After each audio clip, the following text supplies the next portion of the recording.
弟兄姊妹平安，今天是2025年的10月1号。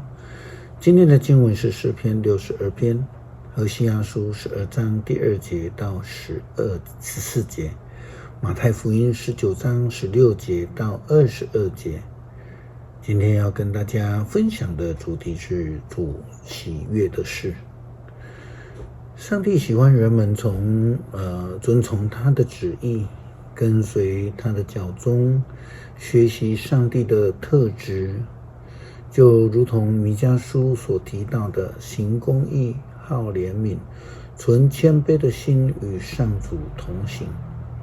但是即便是选民犹太人，也经常违背与上帝的誓约。何西阿书12章第2节到14节这样的提到，上主指控犹大人，他也照以色列人所做的报应他们，惩罚他们。他们的祖先雅各还在母胎的时候，就开始跟他的哥哥以扫争斗，长大后又跟上帝抗争。他跟天使摔跤得胜，哭求天使祝福他。上帝在伯特利遇见我们的先祖雅各，向他说话，这就是万军的统帅上帝，他要被称作上主。所以雅各的后代呀，你们要归向上帝，要实行不变的爱，伸张正义，始终等候你们的上帝。上主说，以色列人像迦南的商人一样不诚实，他们惯用2样的天平欺骗顾客。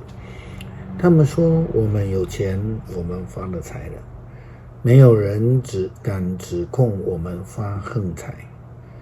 我是上主，是带你们出埃及的上帝。我要使你们住在帐篷，像当初在旷野会见你们的时候一样。我会向先知说话，使他们看见许多异象，又借着他们警告我的子民。可是基列仍然充满罪恶和偶像，那些拜偶像的人都要死亡。他们在吉甲向公牛像来献祭，他们的祭坛要变成荒野中的石堆。先祖雅各逃难到美索不达米亚，为了娶妻，他在那里替人家放羊。上主差派一位先知到埃及去，把那些被奴役的以色列人解救出来，照顾他们。可是以色列人激怒了上帝，他们的血债要归在他们身上。他们藐视主，所以要重重的惩罚他们。在福音书中，有一位富有的人来找耶稣，问到如何做才能够得到永恒的生命。在耶稣基督和他的对话当中，我们知道他非常的富有，但也因为太重视财富而远离了上帝永活的道路。马太福音19章16节到22节这样说到，有一次有个人来见耶稣，说，老师，我该做些什么善事才能够得到永恒的生命呢？耶稣回答说，你为什么问我有关于善的事呢？只有一位是善的。如果你要得到永恒的生命，就应该要遵守诫命。他就问，哪些诫命呢？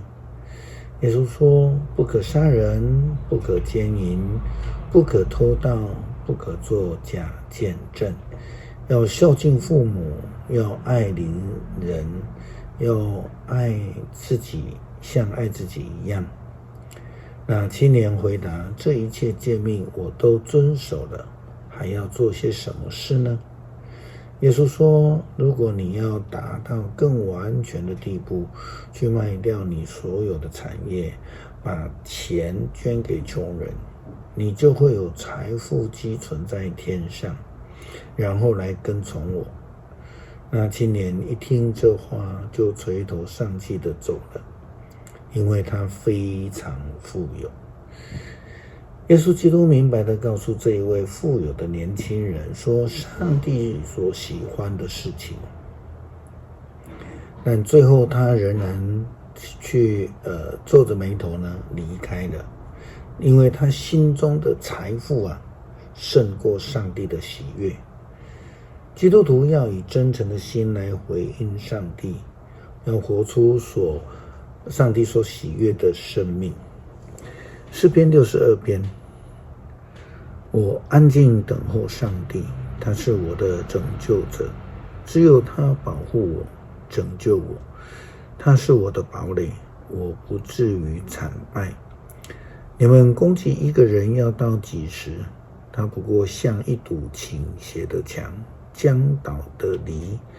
你们一心一意把他从高位上拉下来。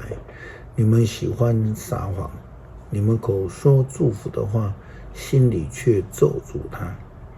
我安静等候上帝，他是我唯一的希望，只有他保护我，拯救我，他是我的堡垒，我不至于惨败。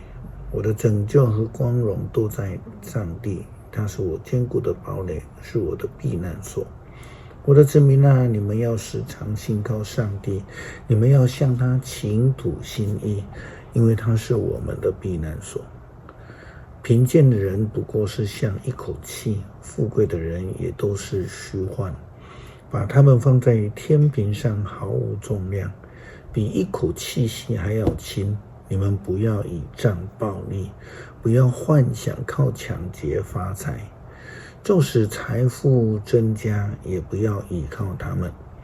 我一再听见上帝说过，权力都属于他，他有不变的爱。主啊，你要照每一个人的行为赏赐。感谢上帝赐下恩典，保守我们。恳求主保守花莲光复乡的灾区兄姐，透过许多的志工，他们所行上帝所喜悦的事，来协助他们，使他们快快的恢复正常的生活。